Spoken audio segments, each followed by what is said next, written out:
Gaza, Lebanon, Iran ইহুদিবাদী এজেন্ডার পরবর্তী লক্ষ্য কী?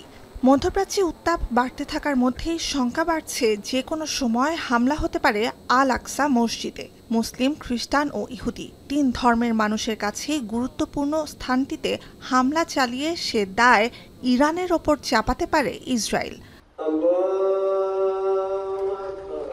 ইসলাম ধর্মের তৃতীয় পবিত্রতম স্থান পূর্ব জেরুজালেমের আল আকসা মসজিদ।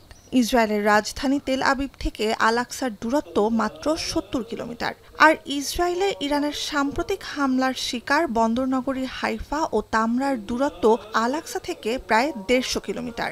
কিলোমিটারের হিসাবে যুদ্ধক্ষেত্র থেকে অনেকটা দূরে হলেও ক্ষেপণাস্ত্রের আয়ত্তের প্রশ্নে অস্বস্তিকর রকমের কাছে এলাকাগুলোর অবস্থান। বিশ্বমানের থার্মিক্স রড, সালাম স্টিল থার্মিক্স, দেশের একমাত্র থার্মিক্স রড।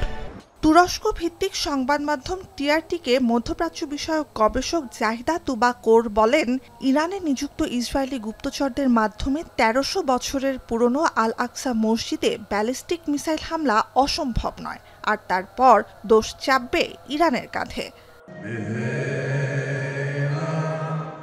বলা হচ্ছে ২০২৩ সালের ৭ অক্টোবর অবরুদ্ধ গাজা উপত্যকায় ইসরায়েলি আগ্রাসন শুরুর পর থেকে ধর্মবিশ্বাসকে হাতিয়ার করে ব্যবহার করছে কট্টর ইহুদিবাদীরা।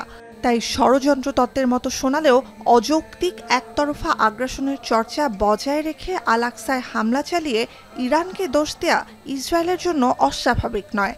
আল আকসায় ইরানের হামলার ধারণা প্রতিষ্ঠিত করতে পারলে একই সাথে চিরশত্রু দেশটির বিরুদ্ধে তিন ধর্মের মানুষকে এবং পুরো অঞ্চলকে খেপিয়ে দিতে পারবে ইসরায়েল। আর যুদ্ধের আবহে এ লক্ষ্য পূরণ কঠিনও নয়। অনলাইনে ভাইরাল এক কট্টর ইসরায়েলি ধর্মযাজকের বক্তব্যে আরও পোক্ত হয়েছে এ শঙ্কা।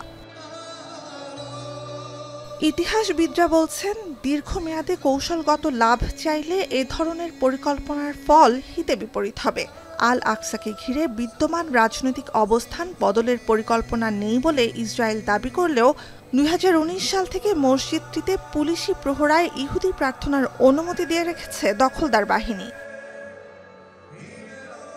নুজহাত কামাল, এখন বিশ্ব।